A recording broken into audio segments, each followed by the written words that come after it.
1380ပြည့်ဇော်မုံလပြည့်ကျော်8ရက်နေ့ညချမ်းကာလ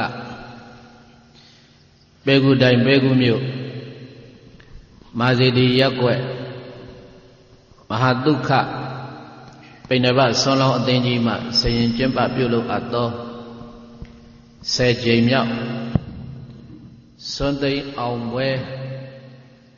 ဓမ္မသဘင်ရှိရာသို့တရားလူခံရရောက်ရှိလာကြသည့်မျိုးကောင်းသားမျိုးကောင်းသမီးပေါင်းသူတော်ကောင်းတို့အားဓမ္မဒါနအမတဒါနအနေအားဖြင့်ပေးလှူဟောကြားအပ်သည်ဘဝကိုဘာနဲ့တန်ဖိုးဖြတ်မှလဲလို့အမည်ပေးထားတဲ့တရားတော်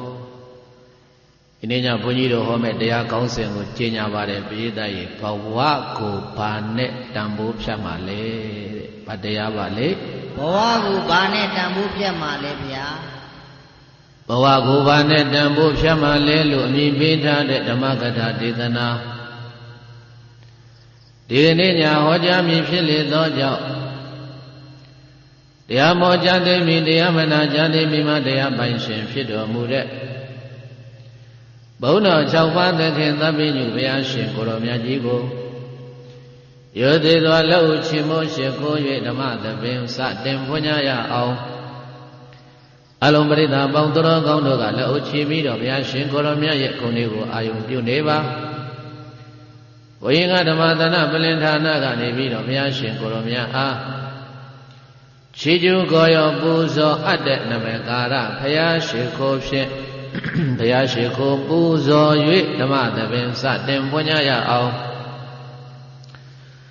ဥရေတိဒာနိလောကေညုသန္တိမာဓမ္မတိတကုဘာဝတေတိဣမေဇန္တုဓမ္မရံတိဓာတုစုဒါနိဒါနိဘုရားတိဟုသောယရဏစံယုံကြောင့်တရပံအငုံတို့ဖြာဖြာစံဆုံးတင်း၍စွမ်းကုန်ပွင့်ရမည်ယခုကာလသမယ၌ဓမ္မတိရကု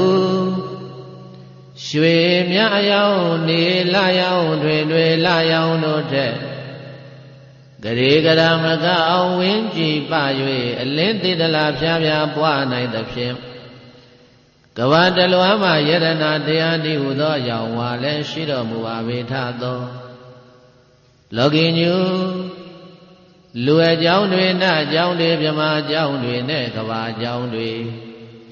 ရှိရှိသမျှမိမိရာရာအခက်မဲ့ထင်မြင်ရှင်ပဲတည်းများလက်တင်ထားတဲ့ကဲ့သို့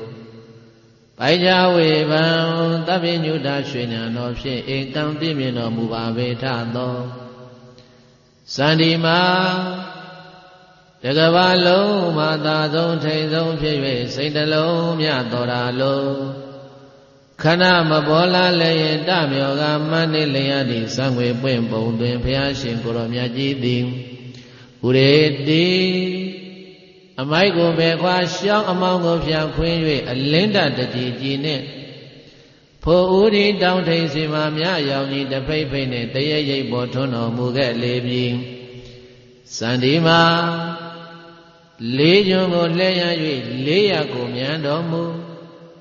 တိတကူမြန်နှန်းနေလာစံယရဏဖြစ်တော်မူပါပေသောဘုရားရှင်ကိုရောမြတ်ကြီးဖရာတွင်တွင်ဘုအပြင်ဘုအရှင်ဘုကအဘုကကြသဖြင့်ဘုဒ္ဓရှိသူတွေကိုအဘုဒ္ဓတွေချုပ်ငိမ့်အောင်ယုတ်သိအမြာစေနိုင်သည့်ဧဝပိုင်ဖြစ်တော်မူသောရှင်မြတ်ကြီးသည်ဓာတုစုရှိသောပါရမီသဗ္ဗအတိတဆော၍မြတ်သောဝါဒနာခိုင်ညသဖြင့်ဓမ္မရာအတိုင်းပြောင်းမှစွာနေကြကုန်သောဣမေတံတုရှေ့ဘဝဇယာယင်တို့ကြောင့်အေးများကိုသာကြိုက်၍နေကြကုန်သောထိုများစွာတတ္တဝါနန္ဒမန္တမြတို့ကိုဓမ္မရံတိဂုံတော်ညွန့်6ဆုံးဒီဘုံတော်6ခန်းတရားတော်ဒီဟုသောမြရောင်ကြီးပန်းတော်ဖြင့်ဘာဝတိတိပါရမီဒိဋ္ဌံမချိုးခဲ့ကြသည့်အတိုင်းနိဗ္ဗာန်မြို့နံအမတာမြေမှာချမ်းသာစေမောင်ချွေမတန်းရအောင်ရောင်ငွေစံတကြီးကြီးတလီလီပပဝင်း၍ ထွန်းလင်းတော်မူလဲပါကဗ္ဗမောင်မတိမြရောင်ညီညွန်ဘုတို့ဖြင့်အထူးကျက်တဲ့ရေမဆုံးနိုင်သည့်ရွှေဖုံးခိုင်ကိုရောမြတ်ကြီးဖယားဓုသာဓုသာဓုပါဗျာအရာလေးမျက်နှာမေတ္တာပို့စာပိုက်လေးတွေရွတ်ဆိုရင်းနဲ့မေတ္တာပို့လို့လိုက်ကြရအောင်အလုံးလိုက်ဆိုပါအရှိယမျက်နှာဒေတာများကရှိယဒေတာနာများကနေကြညာတဲ့မြတ်တဝါနေကြများတဲ့မြတ်တဝါကိုယ်စိတ်နှဖျားကြည်သာလန်းလို့ကိုယ်စိတ်နှဖျားကြည်သာလန်းလို့သီတာစံတို့ဘုံပမာသီတာစံတို့ဘုံပမာဆင်းရဲဆိုတာဘယ်ခါမရှိဆင်းရဲဆိုတာဘယ်ခါမရှိတဗ္ဗဒုက္ခိတာတဗ္ဗဒုက္ခိတာအိစိတံလိုရာပြည့်ဝစွာအိစိတံလိုရာပြည့်ဝစွာအောင်တပြေညောင်ရီလောင်းလို့အောင်တပြေညောင်ရီလောင်းလို့သုတောင်းအခါကသုတောင်းအခါကတပြေနုရွယ်အဝါတပြေနုရွယ်အဝါဇေယတုတဗ္ဗမင်္ဂလာဇေယတုတဗ္ဗမင်္ဂလာအနောက်ရမျက်နှာဒေတာများက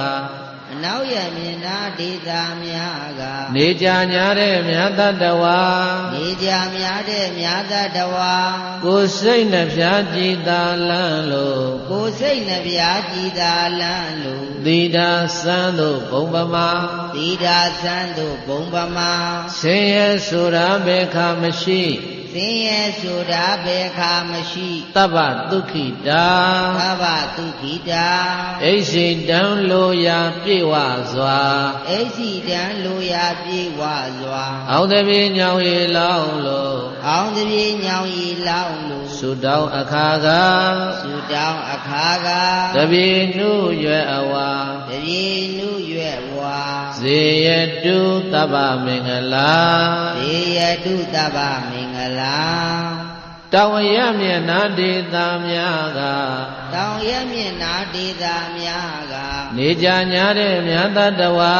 နေကြများတဲ့မြတ်တဝါကိုယ်စိတ်နှဖျားကြည်သာလန်းလို့ကိုယ်စိတ်နှဖျားကြည်သာလန်းလို့သီတာစံတို့ဘုံပမာသီတာစံတို့ဘုံပမာဆင်းရဲဆိုတာဘယ်ခါမရှိဆင်းရဲဆိုတာဘယ်ခါမရှိတဗ္ဗဒုက္ခိတာတဗ္ဗဒုက္ခိတာအိစိတံလိုရာပြည့်ဝစွာအိစိတံလိုရာပြည့်ဝစွာအောင်တပြေညောင်ရီလောင်းလို့အောင်တပြေညောင်ရီလောင်းလို့သုတောင်းအခါကသုတောင်းအခါကတပြေနုရွယ်အဝါတပြေနုရွယ်ဝါဇေယတုတဗ္ဗမင်္ဂလာဇေယတုတဗ္ဗမင်္ဂလာမြောက်အရာမျက်နှာဒေတာများကမြောက်ရမျက်နှာဒေတာများကနေကြညာတဲ့မြတ်တဝါနေကြများတဲ့မြတ်တဝါကိုယ်စိတ်နှဖျားကြည်သာလန်းလို့ကိုယ်စိတ်နှဖျားကြည်သာလန်းလို့သီတာစံတို့ဘုံပမာသီတာစံတို့ဘုံပမာဆင်းရဲဆိုတာဘယ်ခါမရှိဆင်းရဲဆိုတာဘယ်ခါမရှိတဗ္ဗဒုက္ခိတာတဗ္ဗဒုက္ခိတာအိစိတံလိုရာပြည့်ဝစွာအိစိတံလိုရာပြည့်ဝစွာအောင်တပြေညောင်ရီလောင်းလို့အောင်တပြေညောင်ရီလောင်းလို့သုတောင်းအခါကသုတောင်းအခါကတပြေနုရွယ်အဝါတပြေနုရွယ်ဝါဇေယတုတဗ္ဗမင်္ဂလာဇေယတုတဗ္ဗမင်္ဂလာတပိတိယောဝုဝဇန္တုသောကောရောဂဝိနာတတုမာတေဘောတွန္တရာယဒုက္ခိတိကာယူကောဘဝ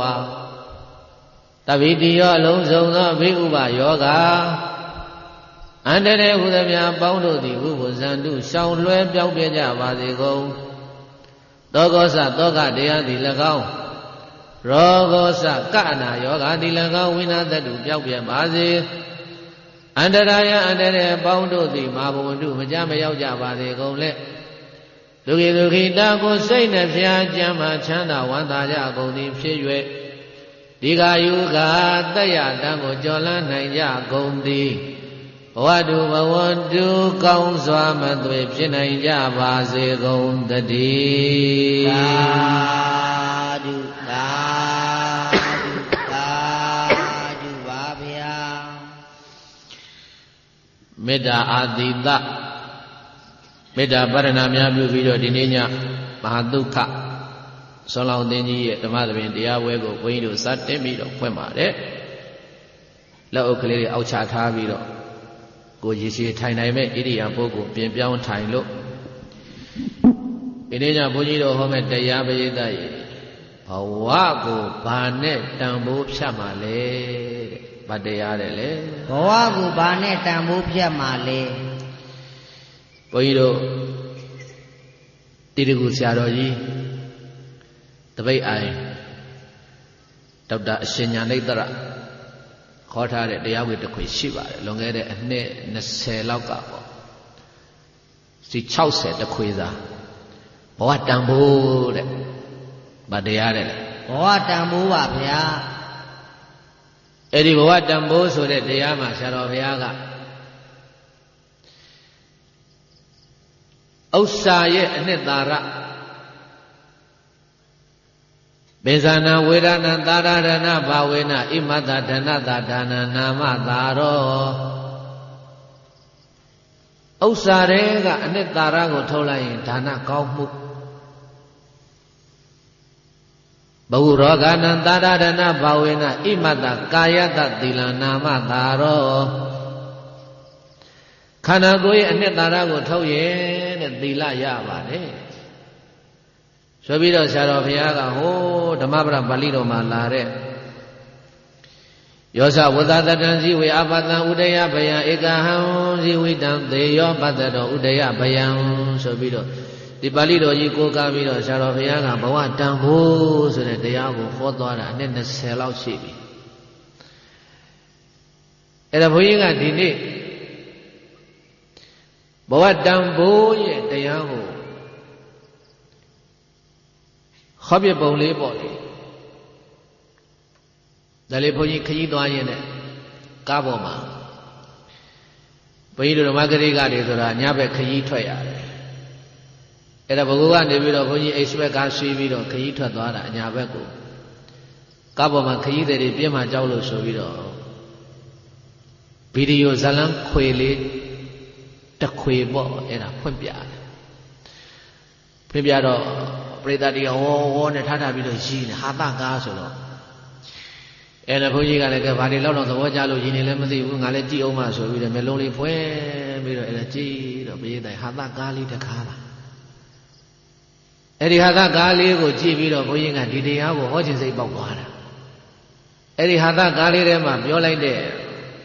စကားလေးတစ်လုံးပေါ့လေစကားလေးတစ်လုံးပေါ့ပြောတဲ့သူကဘယ်သူတော့ဆိုတော့ဒီနေ့ဟာသလောကမှာနာမည်ကြီးနေတဲ့ဟိုမော့ဆိုတဲ့ကောင်နှခမ်းမွေးနဲ့သူပြောတဲ့စကားလေးပေါ့အဲ့ဒါလေးဘုန်းကြီးကနားထဲမှာကြားလာပြီးတော့ဟာဒီစကားလေးကတော်တော်လေးတမိုးရှိတဲ့စကားပဲဒီစကားလေးကဓမ္မသဘင်တရားပွဲတွေမှာပြိဿတ်တွေသိအောင်ငါပြောအောင်မယ်ဆိုပြီးတော့အဲ့ဒီကနေပြီးတော့ဒီဘဝကိုဘာနဲ့တန်ဖိုးဖြတ်မှလဲဆိုတဲ့တရားဟာဖြစ်ပေါ်လာပါတယ်ပြိဿတ်ကြီးအဲ့တော့ဘုန်းကြီးတို့ဘဝရဲ့တန်ဖိုးကိုပေါ့လေကြည့်ကြရအောင်အဲ့တော့လောကထဲမှာ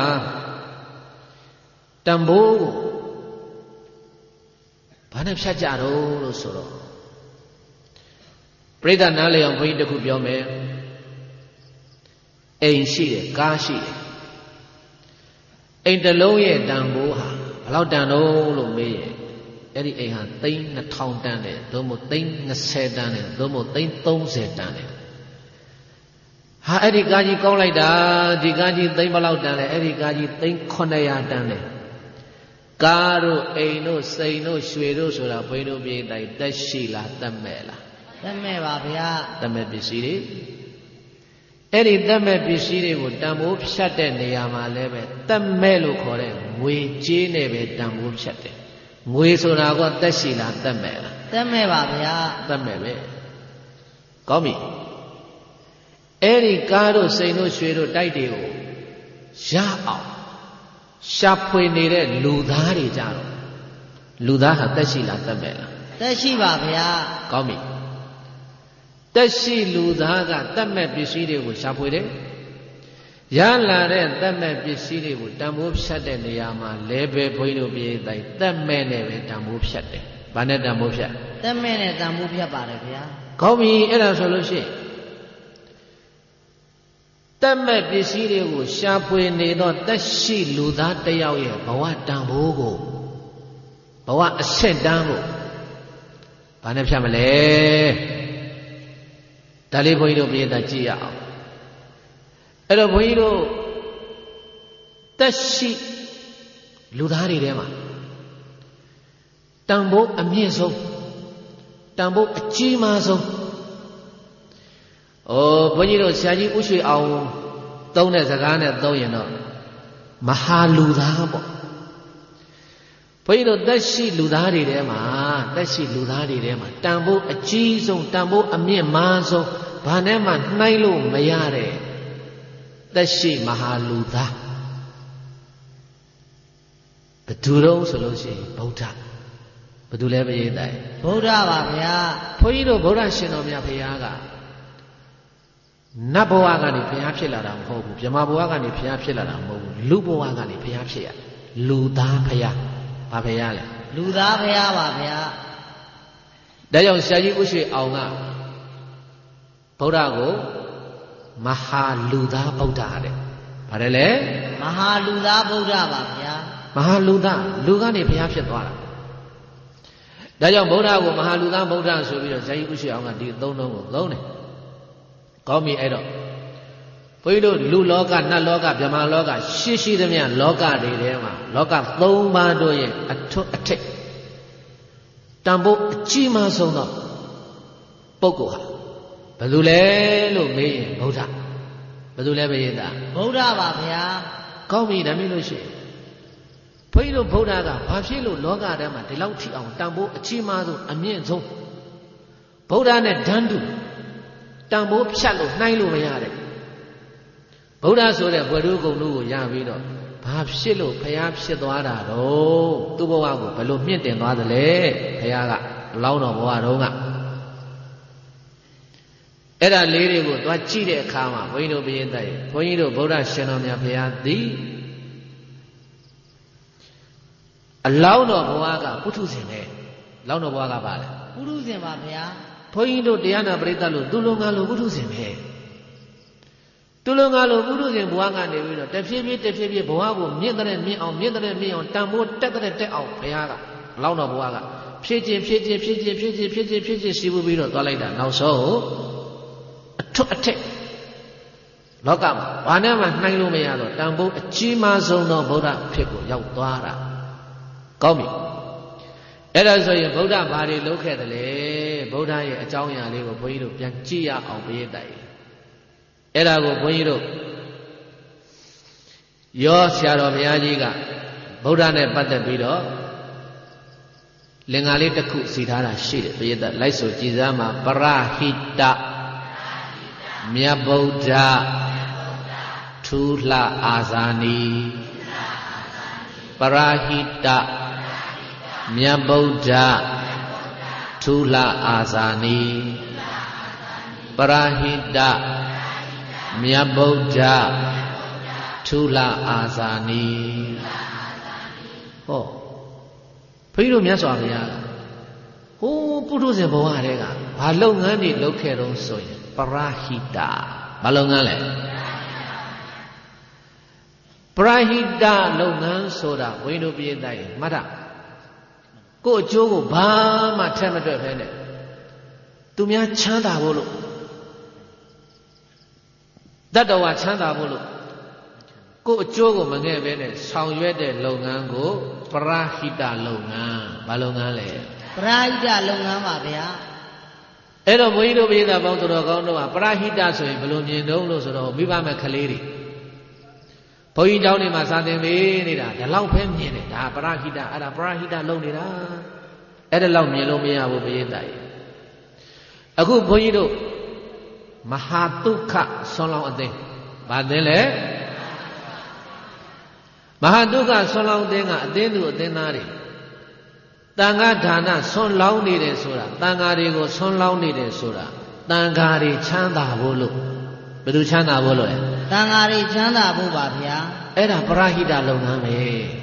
အဲ့ဒါဘာလုပ်ငန်းလဲပရိသတ်အဲ့ဒါဘာလုပ်ငန်းလဲပရဟိတလုပ်ငန်းပါဗျာအေးပရဟိတဆိုတာကိုချိုးမပါဘူးပါသလားမပါပါဘူးဗျာကိုချိုးမပါဘဲနဲ့သူတော်ဘာချမ်းသာဖို့တတ်တဲ့ဆောင်ရွက်တဲ့လုပ်ငန်းကအဲ့ဒါပရဟိတလုပ်ငန်းအဲ့ဒါဘာလုပ်ငန်းလဲပရဟိတလုပ်ငန်းပါဗျာပရဟိတလုပ်ငန်းကိုဗုဒ္ဓရှင်တော်မြတ်ဘုရားသည်အလောင်းတော်ဘဝတုန်းကမဆောင်ရွက်ခဲ့ဘူးလားဆောင်ရွက်ခဲ့ပါတယ်ဗျာအေးအဲ့ဒါလေးကိုဘုန်းကြီးကမြင်စေခြင်းတာဘုရားအလောင်းတော်သည်အလောင်းတော်ဘဝကလည်းပဲပရဟိတလုပ်ငန်းတွေကိုဆောင်ရွက်တယ်တဲ့တနည်းပြောရင်ပြည့်တဲ့။အများအကျိုးဆောင်တာဘာအကျိုးဆောင်အများအကျိုးဆောင်တာပါဗျာအများရဲ့အကျိုးကိုဆောင်ရွက်ရင်းနဲ့နောက်ဆုံးမှာကိုယ့်အကျိုးပါအောင်သွားတာဘာအကျိုးပါအောင်သွားကိုယ့်အကျိုးပါအောင်သွားတာပါဗျာဒါကြောင့်ဘုန်းကြီးတို့စာလေးတစ်ခုရှိတယ်အများအကျိုးဆောင်ကိုယ့်အကျိုးအောင်ဘာလဲလဲဘုရားကိုယ့်အကျိုးအောင်ပါဗျာအများအကျိုးဆောင်ကိုယ့်အကျိုးအောင်ပါဗျာအဲ့ဒါပဲအများအကျိုးကိုဆောင်ရွက်ရင်းနဲ့နောက်ဆုံးဗုဒ္ဓရှင်တော်မြတ်ဘုရားကိုတော့ရဲ့အကျိုးကိုအောင်မသွားဘူးလားအောင်ပါတယ်ဗျာအေးဒါကြောင့်ဘုန်းကြီးတို့စရိယ၃ပါးထဲမှာလောကတ္တစရိယညတ္တတစရိယဗုဒ္ဓတ္တစရိယ၃ပါးစရိယဘယ်နှပါး၃ပါးပါဗျာအေးဒါကြောင့်မို့လို့ဘုန်းကြီးတို့ပြည့်တဲ့ဘုန်းကြီးပြောချင်တာကလူသားတစ်ယောက်ရဲ့ဘဝတန်ဖို့ဘာနဲ့ဖြတ်မတုံးဆိုရင်ဒီလူဘာလုပ်နေလဲကြည့်လိုက်ဒီလူဟာသူ့မိသားစုအကျိုးအတွက်ပဲလုပ်နေရင်သူ့အကျိုးအတွက်ပဲလုပ်နေရင်ဒီပုဂ္ဂိုလ်ရဲ့ဘဝတန်ဖို့ဟာအောက်တန်းကျသွားပြီပရဟိတလုပ်ငန်းဘုရားရဲ့အကျိုးတွေဒီဆောင်ရွက်ပြီးတော့လုပ်နေတဲ့ပုဂ္ဂိုလ်ဆိုရင်တော့အဲ့ဒီပုဂ္ဂိုလ်ဟာဘုန်းကြီးတို့ပြည့်တိုင်းဘဝတန်ဖို့မြင့်တယ်တဲ့အဲကြောင့်ဒီနေ့ဘုန်းကြီးတို့ဘုကုံးမြို့မှာဆွမ်းလောင်းသိန်းတွေမြောင်များစွာရှိပါတယ်အဲ့ဒီဆွမ်းလောင်းသိန်းတွေကိုဘုန်းကြီးပြောချင်တာကဒီနေ့မဟာဒုက္ခဆွမ်းလောင်းသိန်းကြီးကလည်းပဲဟာအလှကနေထွက်အောင်ဟာရတာတွေဝယ်ချမ်းချက်ပြုတ်ညမအိပ်ရအဲ့ဒါတန်ဃာတွေဆွန့်ကပ်ဖို့လို့ချက်ပြုတ်ခဲ့တဲ့လုံနေတဲ့လုပ်ငန်းမှန်သမျှတို့သည်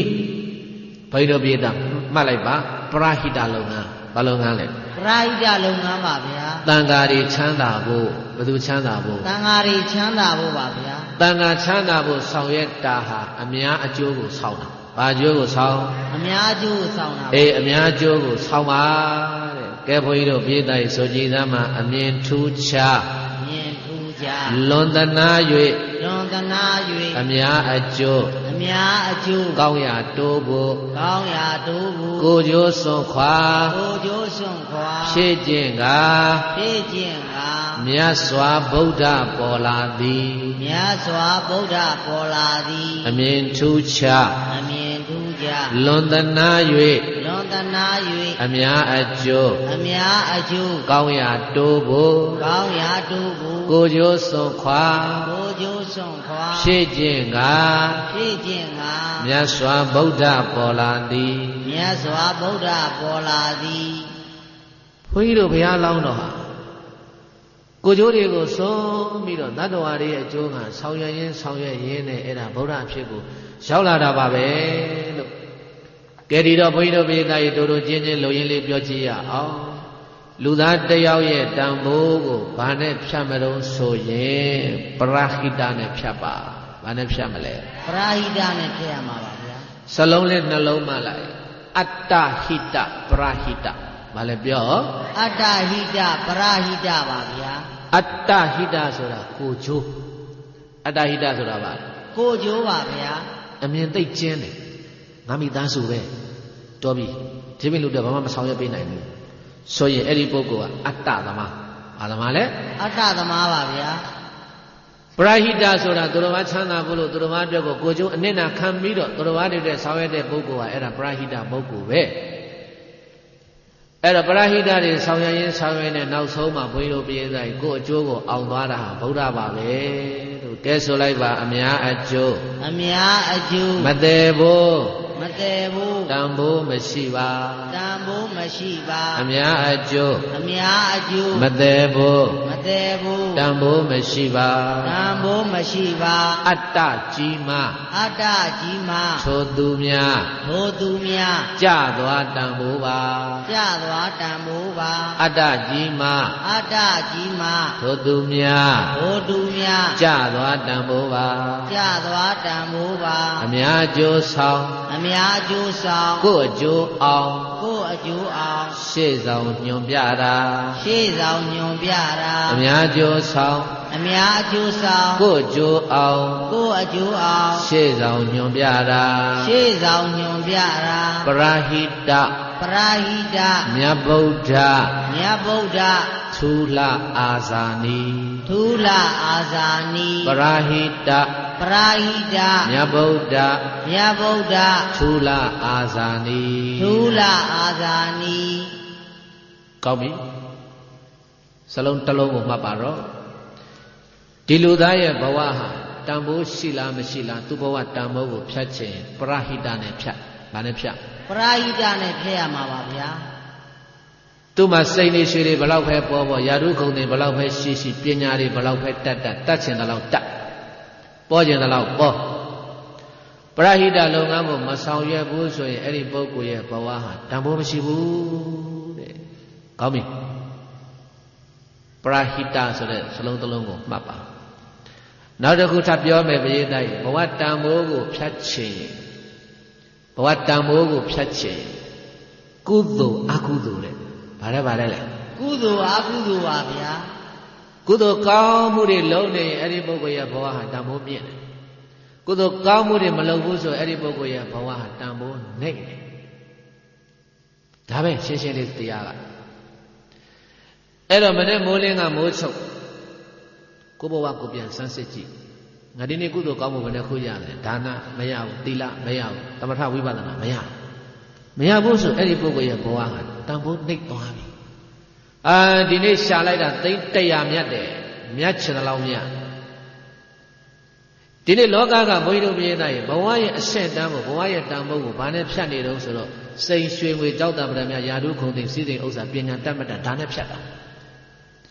ပတ်စံသိချမ်းသာတဲ့ပုဂ္ဂိုလ်ကပတ်စံမရှိတဲ့ပုဂ္ဂိုလ်ကိုဘာပြောလဲအောက်တန်းစားတွေတဲ့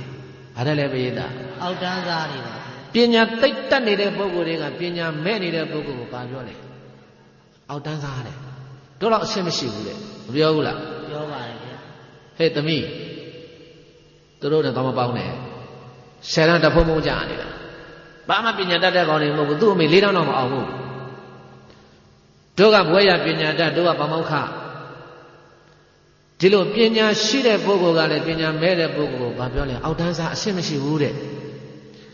ရုပ်ချောတဲ့ပုဂ္ဂိုလ်ကလည်းရုပ်မချောတဲ့ပုဂ္ဂိုလ်ကအောက်တန်းစားတွေတဲ့ပညာရှိပညာမဲ့ဒီလိုဆုံးဖြတ်တာအဲ့တော့ဘုန်းကြီးတို့ပြည်သားပေါင်းတော်ကောင်းတွေဘုန်းကြီးတို့သာသနာတော်ရဲ့ဆုံးဖြတ်ချက်ကတော့သူကသူယာတုပဲဘလောက်ကြီးကြီးပစ္စည်းပဲဘလောက်ရှိရှိကုသိုလ်ကောင်းမှုမလုပ်ဘူးဆိုရင်အဲ့ဒီပုဂ္ဂိုလ်ကဘာလဲအောက်တန်းစားအဲ့ဒီပုဂ္ဂိုလ်ကဘာလဲအောက်တန်းစားပါဗျာ ကုသိုလ်ကောင်းမှုတွေလုပ်နေရင်ပြည့်တသာမှပင်ဖြစ်ပါစေထက်တန်းစားပဲဘုန်းကြီးတို့မြတ်စွာဘုရားလက်ထက်ကအမ္ဘပါဠိတဲ့ဘယ်သူတဲ့လဲအမ္ဘပါဠိပါဗျာ အမ္ဘပါဠိဆိုတာပြည့်တသာမှသီရိမာဆိုတာပြည့်တသာမှသုဘဗုဒ္ဓဆိုတာတရောင်းသားကြီးပုံနာဆိုတဲ့ဒကမလေးတယောက်ရှိသေးတယ်ကြော်မလေးဟာအောက်တန်းစားတွေဘာတွေလဲပရိသတ်အောက်တန်းစားတွေပါဗျာ ပုံနာဆိုတဲ့ကြော်မကဘုရားတရားနာပြီးတော့သောတာပန်တည်သွားတော့သောတာပန်အရိယာကြီးဖြစ်သွားတယ်အမ္ဘပါဠိကလည်းပဲဘုန်းကြီးတို့ပရိသတ်နောက်ဆုံးဘုရားသာနာဝင်ပြီးတော့ယဟန္တာမကြီးဖြစ်သွားတာပြည့်တသာမကယဟန္တာဖြစ်လာတာဘာကမဖြစ်လာတာလဲပြည့်တသာယဟန္တာဖြစ်တာပါဗျာအဲ့ဒါဘုန်းကြီးတို့သာသနာတော်ရဲ့ထုံနှန်းစင်တာကကုသိုလ်ကောင်းမှုနဲ့တနည်းပြောသောတာပန်သက္ကာရအနာဂယဟန္တာဒီလိုဖြစ်သွားပြီဆိုလို့ရှိရင်အဲ့ဒီအောက်တန်းသားတွေကလကားပဲဘုန်းကြီးတို့သာသနာတော်သုံးတာကကုသိုလ်နဲ့ဉာဏ်ဘာနဲ့လဲကုသိုလ်နဲ့ဉာဏ်ပါဗျာဉာဏ်ဆိုတာကသောတာပတိမဉ္ဇဉ်ပူဉ္ဇဉ်သက္ကာရဂမိမဉ္ဇဉ်ပူဉ္ဇဉ်အနာဂမိမဉ္ဇဉ်ပူဉ္ဇဉ်အရဟတမအရဟတပူဉ္ဇဉ်ကိုရပြီဆိုလို့ရှိရင်လောကအနေနဲ့ပြောရင်တော့ပြည့်တသာမှကြီးပဲကိစ္စမရှိဘူးပြောချင်တာပြောသာသနာတော်နဲ့အနေနဲ့ကြည့်ရင်သူကအရိယာပုဂ္ဂိုလ်ဘာပုဂ္ဂိုလ်တဲ့လဲအရိယာပုဂ္ဂိုလ်ပါဗျာအရိယာပုဂ္ဂိုလ်ကြီးတဲ့ လောကကအဲ့လိုမို့ဘုန်းကြီးတို့ပြည်တိုင်းပတ်စံရှိမှယာတုရှိမှကဲဘုန်းကြီးဥပမာတစ်ခုပြောမယ်တက္ကသိုလ်ကြီးတစ်ခုမှာပေါ့ပါမောက္ခချုပ်ဆိုတဲ့ယာတုကိုရထားတဲ့ဒကာကြီးတစ်ယောက်ပါမောက္ခချုပ်ယာတုကိုရထားတဲ့ဒကာကြီးတစ်ယောက်ဒကမကြီးတစ်ယောက်က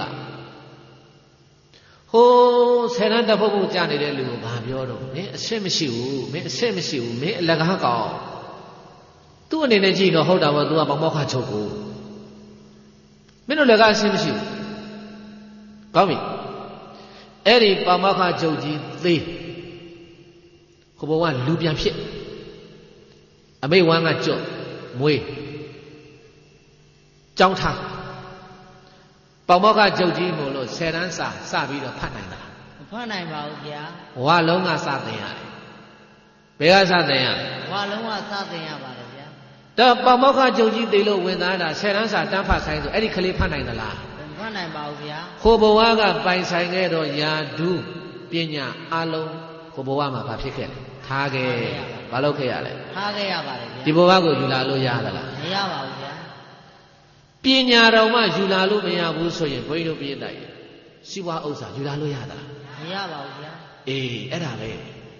အဲ့တော့လောကရဲ့အစဉ်တန်းကဘာပြောနေတော့ပညာတတ်တဲ့ပုဂ္ဂိုလ်ကပညာပြီးတဲ့ပုဂ္ဂိုလ်အောက်တန်းသားတွေကောင်းနေရှင်းမရှိဘူး၎င်းကောင်းနေစီးပွားရှိတဲ့ပုဂ္ဂိုလ်နဲ့စီးပွားမရှိတဲ့ပုဂ္ဂိုလ်၎င်းကောင်းနေအောက်တန်းသားတွေဒီလိုပြောနေမဟုတ်ဘူးဘုန်းကြီးတို့ပြည့်တိုက်လူတယောက်ရဲ့ဘဝအစဉ်တန်းကိုဘာနဲ့ဖြတ်မလို့ဆိုကုသိုလ်အကုသိုလ်ပဲဘာနဲ့ဖြတ်ကုသိုလ်အကုသိုလ်ပါဗျာယာတုတွေဘလောက်ကြည်ကြည်စီးပွားတွေဘလောက်တက်တက်ပါဒီပုဂ္ဂိုလ်နေတိုင်းအာကုသိုလ်လုံးနေအဲ့ဒီပုဂ္ဂိုလ်ဟာထက်တန်းလွှာလားအောက်တန်းစားလားအောက်တန်းစားပါဗျာလူတွေအနေနဲ့တော့သူ့ထက်တန်းစားလို့ခေါ်လိုက်ပဲဒါပေမဲ့ဘုန်းကြီးတို့သာသနာတော်ကတော့မခေါ်ဘူးပြည့်တဲ့အာကုသိုလ်လုံးနေဘာပုဂ္ဂိုလ်အောက်တန်းစားပါဗျာအရှင်းနိုင်တယ်ပေါ့ဟုတ်တယ်မဟုတ်လားကောင်းပြီအဲ့နှမျိုးရှိပြီဘုန်းကြီးပြောသွားတာတစ်မျိုးကပရဟိတလုပ်ငန်းတစ်မျိုးကပါလေပရဟိတလုပ်ငန်းပါဗျာနောက်တစ်မျိုးကကုသိုလ်နောက်တစ်မျိုးကပါလေကုသိုလ်ပါဗျာဘယ်နှမျိုးရှိပြီနှစ်မျိုးရှိပါပြီဗျာပရဟိတလုပ်ငန်းကိုလုပ်နေတဲ့ပုဂ္ဂိုလ်ရဲ့ဘဝတန်ဖိုးဟာနှိမ့်သလားမြင့်သလားမြင့်ပါတယ်ဗျာကုသိုလ်ကောင်းမှုတွေလုပ်နေတဲ့ပုဂ္ဂိုလ်ရဲ့ဘဝတန်ဖိုးဟာနှိမ့်သလားမြင့်သလားမြင့်ပါတယ်ဗျာတနည်းပြောရင်အဆင့်ရှိတယ်တနည်းပြောရင်ဗါလဲလေအဆင့်ရှိပါတယ်ဗျာအဆင့်ရှိတယ်ကောင်းပြီအဲ့ဒီအဆင့်နဲ့ပတ်သက်တဲ့အကြောင်းဘုန်းကြီးခုနကတော့တရားအစမှာပြောခဲ့ပြီဘုန်းကြီးအဲ့ဒီဗီဒီယိုကကြည့်သွားတော့အဲ့ဒီမှာဇကာနာမည်တော့မှတ်မိတော့ပါဘူးဗောလေပါတဲ့ဟာသလူရှင်တော်တွေအများကြီးပဲအဲ့ဒီမှာကောင်းမလေးတစ်ယောက်ကိုမေတ္တာနဲ့မော့စ်နဲ့ကပိုးနေတာတို့နှစ်ယောက်ကဒီကောင်းမလေးရဖို့လို့တယောက်မကောင်းတော့တယောက်လှက်ပတ်ပြီးပြောနေတာအဲ့တော့မော့စ်ကစကားတစ်ခုပြောလိုက်တယ်ဟဲ့တဲ့နင်မေတ္တာကိုသွားမကြိုက်နဲ့တဲ့အဲ့ဒီကောင်ကတလုံးကြိုက်တဲ့ဘာလဲလဲတလုံးကြိုက်ပါဗျာတလုံးကြိုက်ဆိုတာဘာတော့အရှင်းမရှိတာပါဗျာသိတာပဲတလုံးကြိုက်ဆိုတာဘာလဲအရှင်းမရှိတာပါဗျာဒါနဲ့ဘုန်းကြီးက तू ကပြုံးကနေအဲ့ဒီစကားမပြောဘူးအဲ့ဒီကောင်တလုံးကြိုက်တယ်ဆိုတော့နောက်တော့မှအရှင်းမရှိဘူးတဲ့ဆိုတော့အဲ့ဒီအတွေးကဘုန်းကြီးကောင်းနဲ့6တာဘုန်းကြီးကောင်းနဲ့6တလုံးကြိုက်အရှင်းမရှိဘူးဟုတ်ပြီဘုန်းကြီးတို့ကျောင်းကကြိုက်မော်ဘုရားကြီးနောက်ထဲမှာအထာသားဆက်ယုံရှိတယ်ချင်းစုထာသားဆက်ယုံထာသားဆက်ယုံကထာသားမနေ့9နာရီထိုးတာနဲ့ညဆိုင်သမားတွေပြန်ထွက်နေဆိုင်သမားတွေ9နာရီတို့အရောက်ဝင်မနေ့6နာရီခွဲဆိုလို့ရှိရင်ဘုန်းကြီးတို့ကျောင်းရှေ့ကနောက်လမ်းမှာထမင်းကြိုက်လေးတွေဆွဲပြီးတော့ပြေးတိုက်တုတ်နဲ့ဘုန်းကြီးကခေါင်းထဲဝင်လာတုတ်နဲ့သူဆက်ယုံလာတာဟုတ်ဘုန်းကြီးကကြည့်တယ်ကြိုက်တယ်တလုံးကြိုက်မှာပါအရှက်နေတယ်ဘာတွေလဲပြေးတာအရှက်နေနေပါဗျာအဲ့တော့ဘုန်းကြီးကဒုပရိသလည်းဒီတရားလေးတရားမှတ်သွားပါတလုံးကြိုက်ဆိုတာကမနေ့9နာရီတို့ကိုစက်ယုံနဲ့အရောက်လာဖို့လို့ဆိုတာ9နာရီခွဲလောက်တည်းကထမင်းထချက်ရတယ်ဟုတ်တယ်မဟုတ်လားမှန်ပါဗျာထမင်းချက်ထမင်းပူပူကြီးကြိုက်တဲ့ထက်တလုံးကြိုက်တဲ့ထက်တလုံးကြိုက်အကြောင်းအရင်ပြောမယ်အဲ့ဒီကြိုက်တဲ့ထက်ထက်ပြီးတော့အရှက်မပါတော့ဟင်းထက်ဘာထက်မလဲဟင်းထက်ရမှာပါဟင်းလည်းဒီထမင်းပေါ်ကိုဘာလုပ်ရမလဲရောထက်ရမှာပဲပြီးကကိုကငပိရတိုးတရားလေးကြိုက်လို့ရှိရင်ငပိရတွေလောင်းထက်ပြီးတော့အဲ့ဒီဘုကသခွားသီးလေးပါ2စိတ်3စိတ်တင်ပြီးတော့အပေါ်ကခြိုက်ဖုံးပိတ်ပြီးအဲ့ဒီကြိုက်ကြီးဆွဲပြီးတော့လာထမင်းကြိုက်ထားတဲ့နာမှာထမင်းကြိုက်တွေထားနေ့လယ်12နာရီမှထမင်းစားလွှတ်တာဘယ်နှနာရီလဲ12နာရီပါဗျာ မနေ့6နိုင်လောက်ကထည့်ထားတဲ့ထမင်းကြိုက်ကနေ့လယ်12နိုင်ထိုးလို့ဖွင့်လိုက်သွားပြီးတိုက်ထမင်းကထည့်လာတော့အပူတွေပွားစီတဲပြီးတော့စားကြည့်ဘာမှအရသာမရှိဘူးရှိသလားမရှိပါဘူးဗျာတခါသိုးနံတော့ထွက်လာဘာနံထွက်လာသိုးနံထွက်ပါတယ်တလုံးကြိုက်ရဲ့သဘာဝကိုဘုန်းကြီးတို့အထူးပါမှပြောစရာမလိုဘုန်းကြီးတို့ပြည်သားသိပြီးသားဟုတ်တယ်မဟုတ်လားမှန်လားပါဗျာကဲဒါမေးလို့ရှိရင်ဘုန်းကြီးတို့ပြည်တဲ့အဆင့်ကြိုက်လေးပြောရအောင်ဘာကြိုက်ပြောမလဲဆင့်ကြိုက်ပါဗျာရှင်းကြိုက်ဆိုတော့တစ်ဆင့်ချင်းပရမတ်တစ်ဆင့်ထမင်းထဲပေါ့ပရမတ်တစ်ဆင့်ပါထဲထမင်းထဲရမှာပါဗျာဒုတိယတစ်ဆင့်ပါထဲဟင်းထဲမှာပါဟင်းထဲဟုတ်ရဲ့ပစုံတုတ်ဟင်းထဲပါဇက်ကထဲတာထဲပေါ့ကောက်ပါဟင်းထဲတယ်ထဲချင်းထဲမဲ့ထဲကောက်ကောက်ထဲပေါ့တကယ်ထဲတာမှလို့ပါဇက်ကထဲရတာဘာကထဲရတာအဲ့တော့ဘုန်းကြီးတို့ပြည်သားဘာဟင်းထဲပစုံတုတ်ဟင်းပါဗျာပြောလိုက်စမ်းမှာဟာအားရောက်ပေါ်ရောက်ပစုံတုတ်ဟင်းပါဗျာဘာဟင်းထဲမလဲပစုံတုတ်ဟင်းပါဗျာဘယ်နှကောင်ထဲမလဲ4ကောင်လောက်ထဲသွားသူများလည်းပြေးရအောင်ကြွားအောင်ကဲထမင်းကငကြွဲဆန်ပသိမ်ငကြွဲကော့ချဲဆန်တစ်ဆင့်နောက်တစ်ဆင့်မစုံတုတ်ဟင်း4ကောင်ထဲဘယ်နှကောင်ထဲမလဲ4ကောင်ပါဗျာကဲနောက်တစ်ဆင့်ထဲအောင်မယ်ဘေးတိုင်အစိမ့်ကြော်လေးထဲသွားအောင်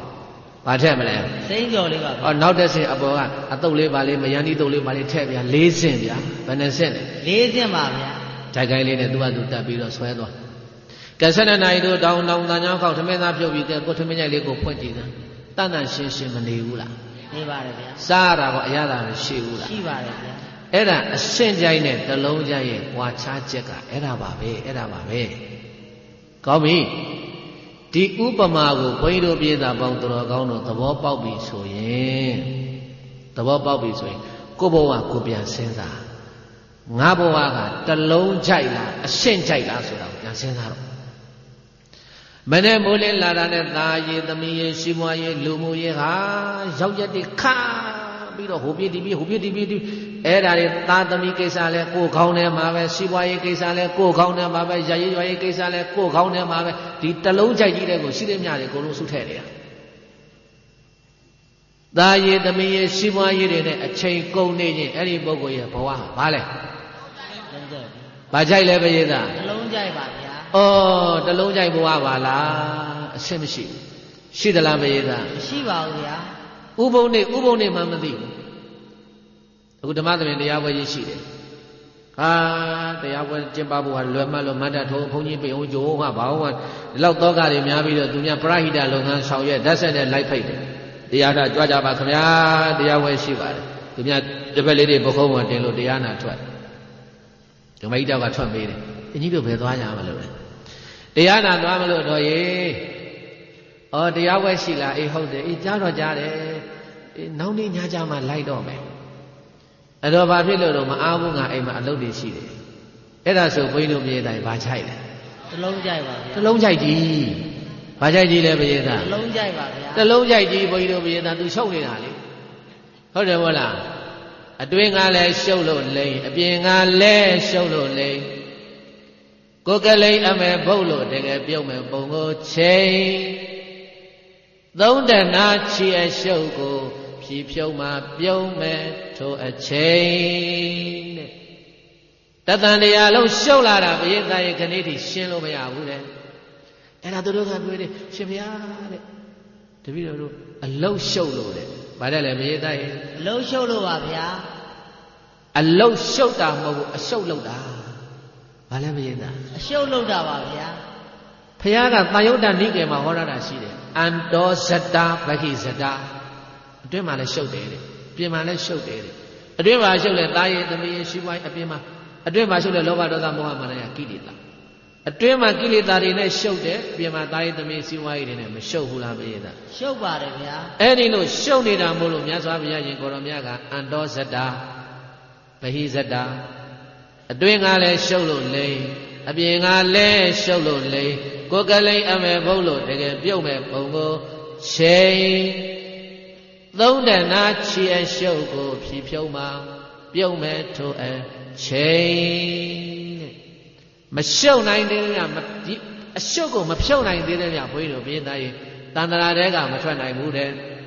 ထွက်နိုင်လားမထွက်နိုင်ဘူးလားထွက်နိုင်ပါဘူးဗျာကဲဘုန်းကြီးတို့ဘုရားသားပေါင်းတော်ကောင်းတို့ကြည်သား လူလဲလူလောကမှာတာယသမီးစီဝါရေးမရှိဘူးလားရှိပါတယ်ဗျာကဲတချို့ကလည်းဘုန်းကြီးတွေကြည့်ပြီးတော့လေရှင်များတို့ဗျာရှင်များတို့ပဲအေးတယ်တဲ့ဦးမင်းသူတို့ကရှင်များတို့ပဲအေးတယ်ဗျာတဲ့ဘုန်းကြီးဘုရားပါရမီနဲ့ဗျာရှင်များတို့ပဲအေးတယ်ရှင်များတို့ပဲရှင်းတယ်တဲ့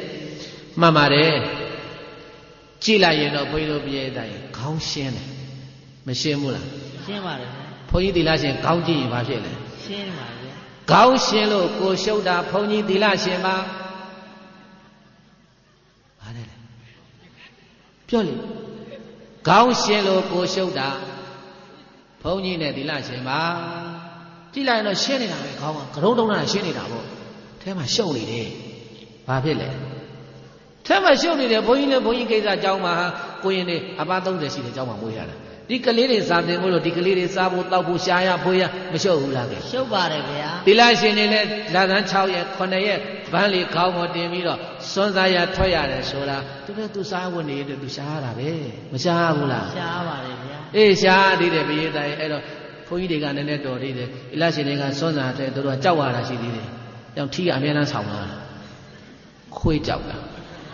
သီလရှင်ထီးပါတာလက်ကားပါတာမောင်းမင်းနဲ့ခွေးရိုက်ဖို့လို့ဘာရိုက်ဖို့လို့လဲခွေးရိုက်ဖို့ဟဲ့ခွေးနောက်ကလိုက်ရင် तू ကရိုက်ဖို့လို့တာဆောင်းနာရသေးတယ်ခွေးရတခါတခါအမြင်ကိုင်းဆွဲတာဟုတ်အဲ့တော့သွားကြမှာပဲချမ်းသာပါသေးတယ်သာဓုသာဓုသာဓုသာဓုစောစံခိုင်းနေတရားမေတ္တာပို့တယ်ဟုတ်တယ်ဟာခွေးမောင်းရိုက်ရှုပ်တာပဲမရှုပ်ဘူးလားရှုပ်ပါတယ်ဘုန်းကြီးလည်းမရှုပ်ဘူးလားအကြောင်းဆောင်ပါဘုရားတရားနဲ့ရှုပ်တာပဲပြည်တဲ့အဲ့ဒါဘုမတိပါမနေလူတွေကရှင်ဘုရားတို့ပဲရှင်းတယ်ဘုရားတဲ့ဘယ်ရှင်းလိမ့်မလို့နိဗ္ဗာန်ရောက်မှရှင်းမှာဘယ်ရောက်မှရှင်းမှာနိဗ္ဗာန်ရောက်မှရှင်းမှာပါဗျာဘုရားကတာယုတ်ပါဠိတော်ဟောတာပဲအန္တောစတာဗဟိတတာအတွင်းရှုပ်ပြင်ရှုပ်ပဲသို့တော့လူတဲ့ဆိုင်တော့ဘုန်းကြီးကတော့အပူနဲ့သက်သာတယ်ပေါ့ဟုတ်တယ်မို့လားမှန်ပါပါလူကတော့ရှားတာဟုတ်ဘုန်းကြီးနဲ့ရှားတော့ရှားတာပေါ့လူလောက်တော့မရှားဘူးပေါ့နော်အဲ့တော့တချို့ကလည်းဘုမတိမမတိပြောတယ်ရှင်ဘုန်းကြီးတရားရှင်ပဲအေးတယ်ဗျာတဲ့ရှင်များတော့အေးလို့မအေးဘူးပြည်သားဒီလိုပဲတန်တရာတဲ့နေလို့ကတော့အေးတယ်လို့နိဗ္ဗာန်ရောက်မှအေးမှာဘယ်ရောက်မှအေးမှာနိဗ္ဗာန်ရောက်မှအေးမှာပါဗျာနိဗ္ဗာန်မရောက်ခင်ကတော့အပူဆိုတာရှိတာပဲဘုန်းကြီးဆိုလဲကိုကြောင်းတဲ့ကိုတိုးတက်ဖို့လို့ရှားရဖွေးရဟောရပြောရလောက်ရတာပဲဒီလားရှင်နဲ့ဒီတိုင်းပဲအဲ့တော့ပြောချင်တာကရှုပ်တာတော့ရှုပ်တာပေါ့ဘုန်းကြီးတို့ပြည်သားသို့တော်လည်းပဲဘုန်းကြီးတို့ပြည်သားပေါင်းတော်ကောင်းတို့ကိုဘုန်းကြီးကပြောချင်တာကိုဘဝစဉ်းစားပါဘယ်လိုလဲတလုံးကြိုက်လားအဆင်းကြိုက်လားကြည့်တလုံးကြိုက်ဆိုရင်မကြိုက်ဘူးဟိုဟာတွေထက်ဒီဟာတွေထက်တာရည်သမီးရှိပါအကုန်ထက်နောက်ဆုံးဘာဖြစ်လဲပုတ်တိုးပြီးတော့ဘဝဘာမှသုံးလို့မရပြစ်ပလိုက်ရလိမ့်မယ်ဒီပြလူသွားမကြည့်နဲ့ဒေဝဒဋ္ဌဘယ်သူလဲပြည့်တာဒေဝဒဋ္ဌပါဒေဝဒဋ္ဌဆိုဒေဝရတ်ကိုပြောတာဘယ်သူပြောတာလဲဒေဝရတ်ကိုပြောတာပါဗျာဒေဝရတ်ရဲ့ဘဝခန္ဓာအိမ်ကြီးတဲ့ကိုသူဘာတွေထည့်သွားလဲလောဘတွေထည့်တယ်ဒေါသတွေထည့်တယ်အာဃာရတွေထည့်တယ်ဒီစမ်းဒေဝရဆိုတာဘုန်းကြီးဒေဝရဆိုတာဘာလဲဘုန်းကြီးပါဗျာသူခန္ဓာကိုယ်လေးကိုဘာတွေထည့်လဲလောဘဒေါသအာဃာရ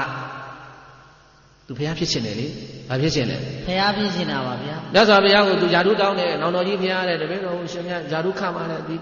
တန်ခါတပည့်တော်ကိုအပ်တယ်ဒါလောဘနဲ့တောင်းတာဘာနဲ့တောင်းတာလဲလောဘနဲ့တောင်းတာပါဗျာမြတ်စွာဘုရားကပဲတယ်အလန္တေဒေဝဒဋ္ဌဒီစကားမပြောနဲ့မသိတော့ဘူးသုံးကတီးတီး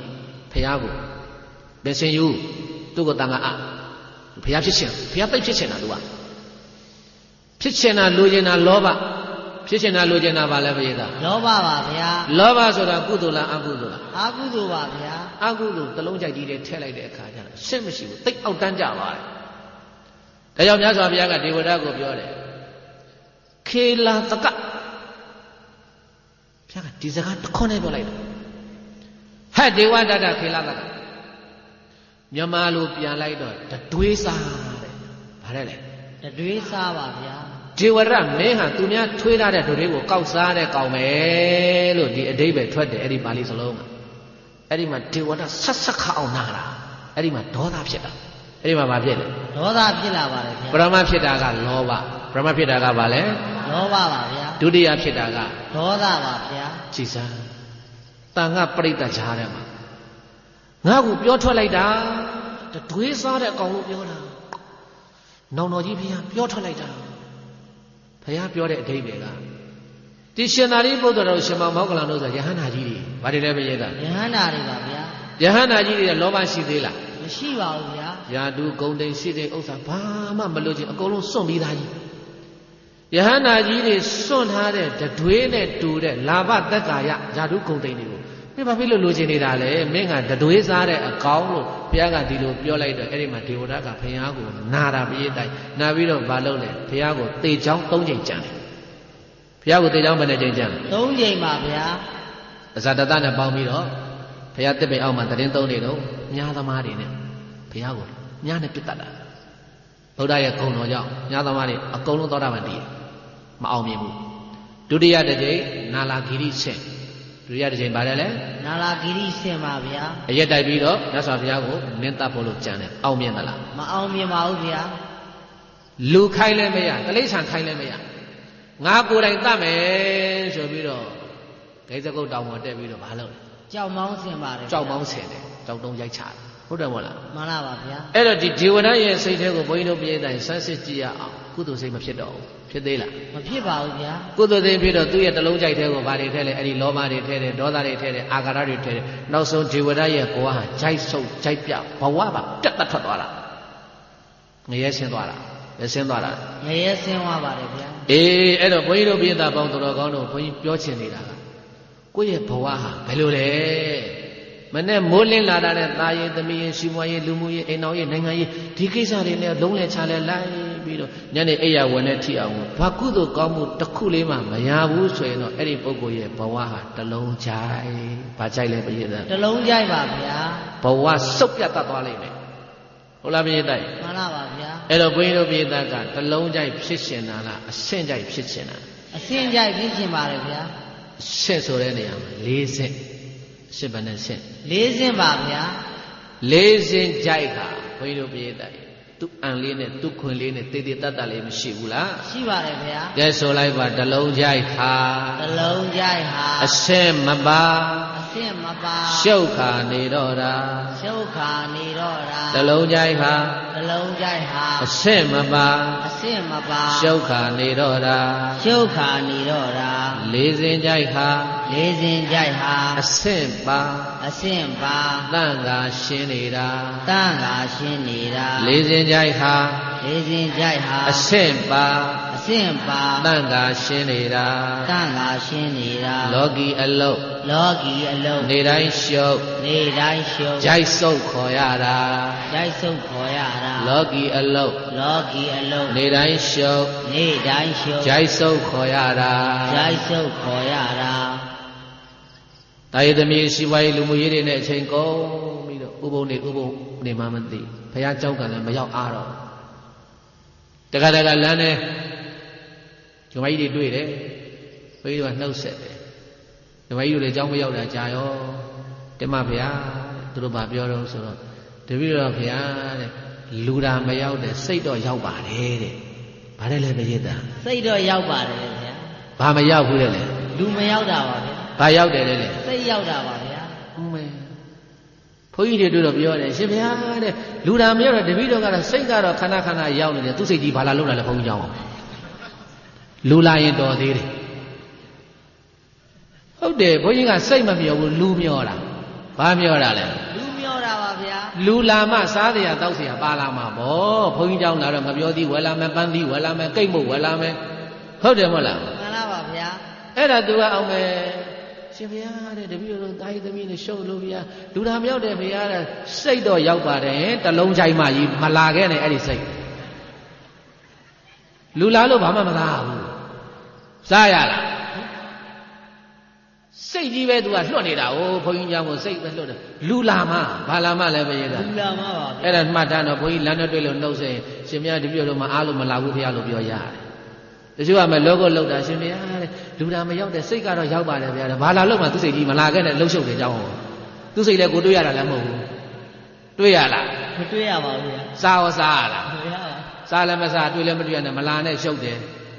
လာရင်လားလူလာအဲ့ဒါပြောတယ်တွေ့လို့ရှိရင်ရှင်ဗျာလူကလာမြောက်တဲ့စိတ်တော့ခဏခဏရောက်တယ်ဗျာတဲ့မလာနဲ့ခဏခဏလည်းကမလာနိုင်ဘူးပြောပေါ့လောကကလှုပ်သေးတယ်မဲလူတာမရစိတ်ကတော့ခဏခဏရောက်ပါတယ်တဲ့တာဓုကဲ တို့ပြည်သားပေါင်းတော်ကောင်းတို့ရှင်းကြိုက်လေးပေါ့ဗျာအဲ့တော့အရှင်းကြိုက်ဆိုတဲ့နေရာမှာဘုန်းကြီးကကြိုက်ကို၄ဆင့်ပြောခြင်းတယ်ဘယ်နဲ့ရှင်းကြိုက်လဲ၄ဆင့်ပါဗျာကဲဆိုလိုက်ပါဒါနပြုကာဒါနပြုကာတစ်ဆင့်မှာတစ်ဆင့်ဟာသေချာဆင်းလိုက်ပါသေချာဆင်းလိုက်ပါဒါနပြုကာဒါနပြုကာတစ်ဆင့်မှာတစ်ဆင့်မှာသေချာဆင်းလိုက်ပါသေချာဆင်းလိုက်ပါဒါနပြုကာဒါနပြုကာတစ်ဆင့်မှာတစ်ဆင့်မှာသေချာဆင်းလိုက်ပါသေချာဆင်းလိုက်ပါ၄ဆင့်ကြိုက်အောက်ဆုံးထမင်းထည့်မယ်ထမင်းမပိုင်စားလုံးဖြစ်ဘူးဟုတ်တယ်မလားမှန်လားပါဗျာဟင်းမပိုင်ရင်တော့အကျော်လေးပါလေးနဲ့ဝယ်စားလို့ရသေးတယ်အဲထမင်းအရင်ထည့်ဘာရင်ထည့်မယ်ထမင်းအရင်ထည့်မှာပါဗျာထမင်းဟာဒါနထမင်းရပါဒါနပါဗျာပထမဦးဆုံးကြိုက်ဟာဒါနပဲပထမဦးကြိုက်ဟာဘာလဲဒါနပါဗျာဒါကြောင့်ဘုန်းကြီးတို့ဘုရားအလောင်းတော်သူမေတ္တာရသေးဘုရားကဒီပင်္ဂလာဘုရားကမင်းဘုရားဖြစ်မဲ့မင်းဘုရားအလောင်းလို့အဲ့ဒီလိုဗျာဒိတ်လဲပေးလိုက်တော့ဘုန်းကြီးတို့ဘုရားအလောင်းကကြည့်တယ်ရှေ့ကဘုရားအလောင်းတွေပါရမီဖြည့်တဲ့နေရာမှာဝိပဿနာတရားအရင်အားထုတ်သလားဥပုပ်တွေအရင်စောက်သလားဘာအရင်လှုပ်တုံးလို့ကြည့်လိုက်တဲ့အခါကျတော့ဝိသိနန္တောဒရာဓက္ခေပထမဒါနပါရမီဩဒါနပါရမီအရင်ဖြည့်ရတာဟုတ်ဘာပါရမီတဲ့လဲဒါနပါရမီပါဗျာဒါကြောင့်ဘုန်းကြီးတို့ဘုရားအလောင်းတော်ဟာနော်ဘုဒ္ဓသင်ဘဝတည်းကဒီပရဟိတလုပ်ငန်းဆိုကိုရှိတာကိုမစားဘူးသူများပေးစားတယ်ကိုရှိတာကိုကြီးမှုမှုသူများနဲ့ဝေပြီးတော့ဝတ်တယ်ဒီလိုပရဟိတလုပ်ငန်းကိုအရင်လုပ်ခဲ့ဒါကြောင့်မို့လို့ပရဟိတမြတ်ဗုဒ္ဓထူလအာဇာနီလို့ဆိုပြီးတော့ယောတိပိဋကဆရာတော်ဘုရားကြီးကဒီလင်္ကာလေးနဲ့စီပြီးတော့ဗုဒ္ဓကိုပူဇော်ထားတာ။အဲဘုန်းကြီးတို့ဘုရားသားကိုဘုန်းကြီးပြောကြတယ်ကိုအာမပြတ်တယ်ဒီဆောင်းလောင်းအသိနဲ့အသိတို့သင်သားတွေငါတို့ပရဟိတလုပ်ငန်းလုပ်နေတာဗုဒ္ဓလမ်းစဉ်ဘာလမ်းစဉ်လဲဗုဒ္ဓလမ်းစဉ်ပါဗျာကုဓမ္မသဖြင့်တရားဝင်ကြီးကျင့်ပါတယ်ဆိုတာပရဟိတလုပ်ငန်းဘာလုပ်ငန်းလဲပရဟိတလုပ်ငန်းပါဗျာပင်မတယ်မပင်မဘူးလားပင်မပါတယ်ဗျာပလင်ချအုပ်ခင်းအုပ်အခမ်းအနားပြုံးတရားနာလည်းပြုံးမီးရှာအုပ်အာသတ္တမသွားခေါ်အောင်ဟာလှုပ်လိုက်ရတာဘုန်းကြီးတို့ပြည့်တယ်ကိုနဲ့ရှင်းပြီးတော့အများအကျိုးတွေသူတို့တရားနာကြပါစေဆိုတဲ့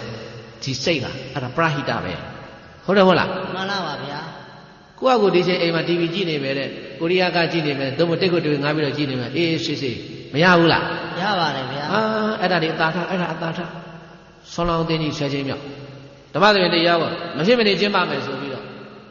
လာပါအောင်ကမန္တထူအောင်ဟိဝါကင်မအောင်နှိကင်မအောင်စကြည့်ရပြီခင်မအောင်ဟာမျက်စိလဲမအောင်ဟာတရားပြီးသွားတော့ဒီလုပ်ငန်းတွေကိုဆောင်ရွက်တယ်ဆိုတာဘုန်းကြီးတို့ပြည့်တဲ့ကိုချိုးပါသလားမပါပါဘူးဗျာပရဟိတလုပ်ငန်းဘာလုပ်ငန်းလဲပရဟိတလုပ်ငန်းပါဗျာအများအကျိုးတွေဆောင်ရင်းနဲ့နောက်ဆုံးကြတော့ကိုယ့်အကျိုးပါဖြစ်လေအောင်ပါတယ်ဗျာကုသိုလ်တွေရသွားတာဘာတွေရသွားလဲကုသိုလ်တွေရသွားတာပါဗျာတပြားတစ်ချက်မှမလူနိုင်နဲ့တပည့်စီခတ်လိုက်တာနဲ့ဝေယဝိဆကုသိုလ်ရသလားမရဘူးလားရပါတယ်ဗျာကောင်းပြီပြောဦးမယ်ဘုန်းကြီးတို့ပေးတာတည်နေတာကကုသိုလ်က၃မျိုးတည်းရှိတယ်ကုသိုလ်ဘယ်နှမျိုး၃မျိုးပါဗျာဒါနသီလဘာဝနာပြောဒါနသီလဘာဝနာကုသိုလ်ဘယ်နှမျိုးလဲ၃မျိုးပါဗျာခုနကဘုန်းကြီးကပြောလိုက်တယ်ဝေယဝိဆကုသိုလ်တဲ့ဘာကုသိုလ်တဲ့လဲဝေယဝိဆကုသိုလ်ပါဗျာပါလားဟောမပါဘူးကုသိုလ်ရဲ့မူလက၃မျိုးပဲရှိတယ်ကုသိုလ်ရဲ့မူလကပါလား၃မျိုးပါဗျာဒါနရဲ့သီလရဲ့ဘာဝနာရဲ့ပါဗျာဒါဖြင့်တပည့်စီလဲတာဥက္ကပကံတိုက်တာအလှူထဲမှာ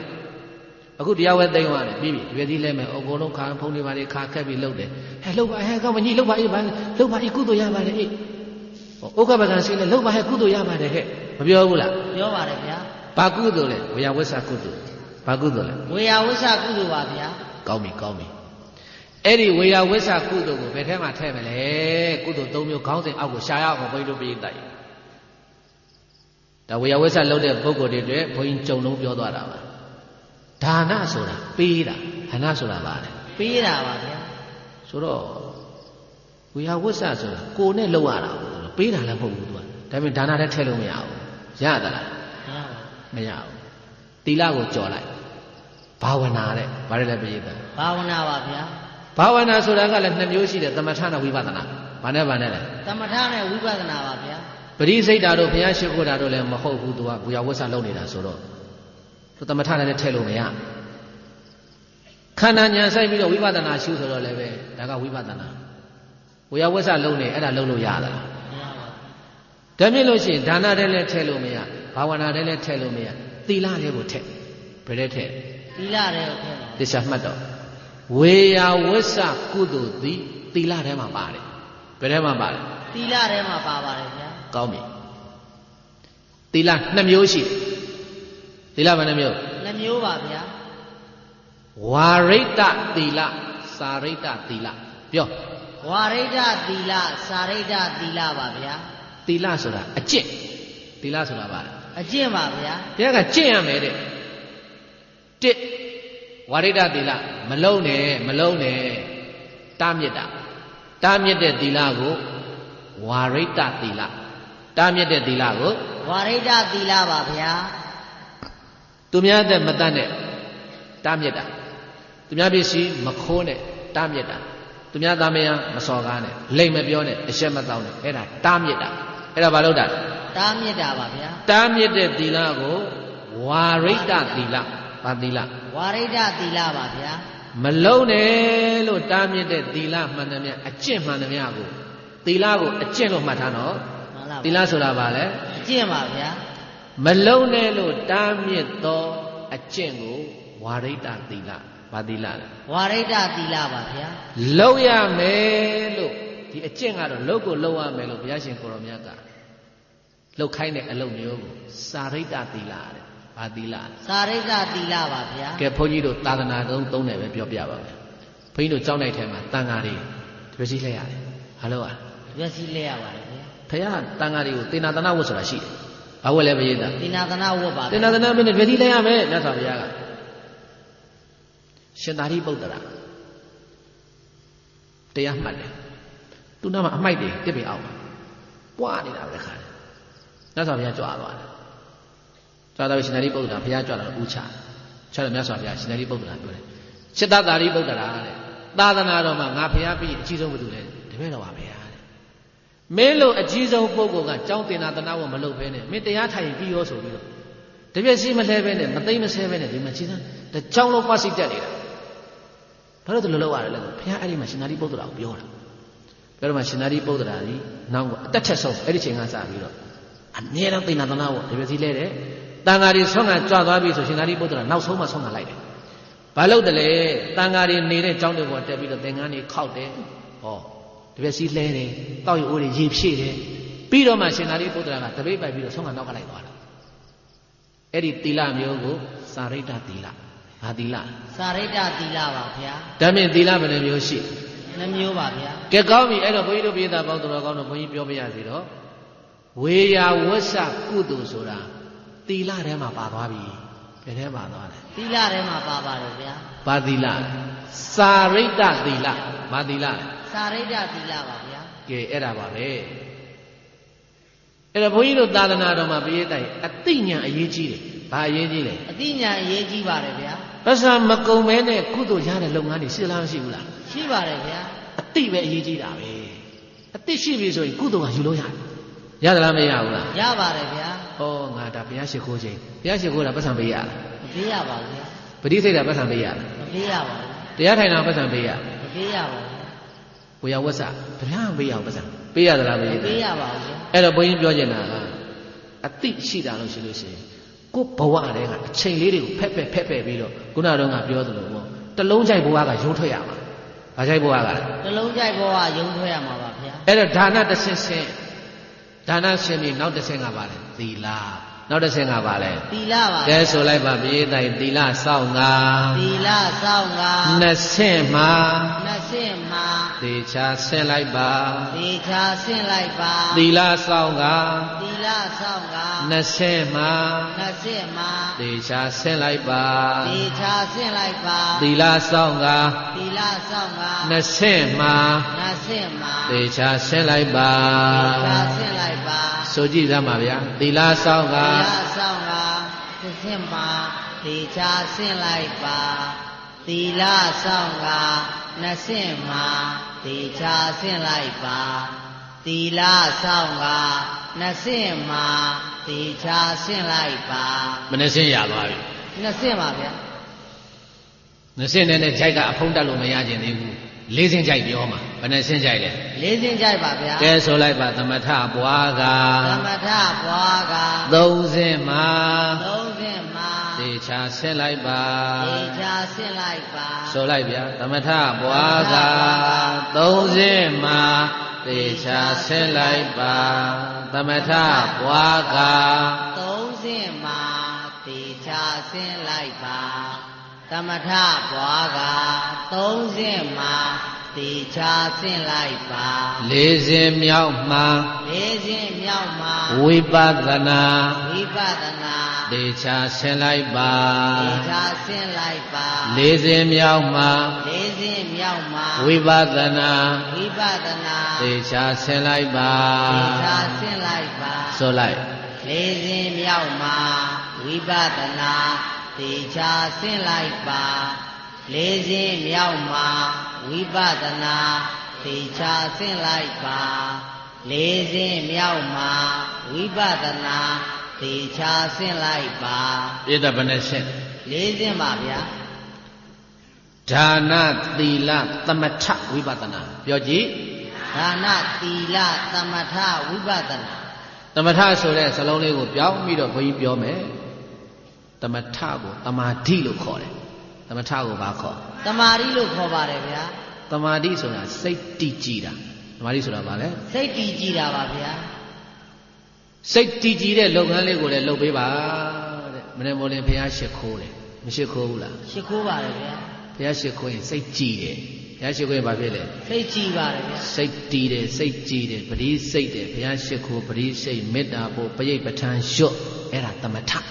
အဲ့ဒါပါလေသမထပါဗျာမနေ့မိုးလင်းအဲ့ဒါလိုလုပ်ပေးရတယ်မလုပ်ပေးရဘူးလားလုပ်ပေးရပါတယ်ဗျာညအိယာဝန်ခံလေးလည်းဘုရားရှိခိုးမယ်ပရိစိတ်မယ်မေတ္တာပို့မယ်ပရိပဋ္ဌာန်လျှော့မယ်အဲ့ဒါလုပ်တဲ့လုပ်ငန်းမှန်သမျှကိုပရိသတ်သမထလို့မှတ်လိုက်ဗါတယ်လေသမထပါဗျာတနည်းပြောရင်တမာဓိတနည်းပြောရင်ဗါတယ်တမာဓိပါဗျာအေးကိုယ်စိတ်ကလေးကိုလည်းအဲ့ဒီလိုငြိမ်းချမ်းတဲ့နေရာလေးကိုပို့ပဲတဲ့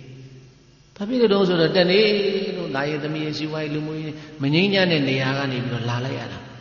ညကြတော့လည်းမငြိမ်းမချမ်းတဲ့ပဲအိပ်ပျော်သွားတာပဲအဲ့တော့ရတဲ့အချိန်လေးမှာ10မိနစ်ရ10မိနစ်5မိနစ်ရ5မိနစ်ကိုအဲ့လိုငြိမ်းချမ်းတဲ့နေရာလေးကိုစိတ်ကိုပို့ပဲ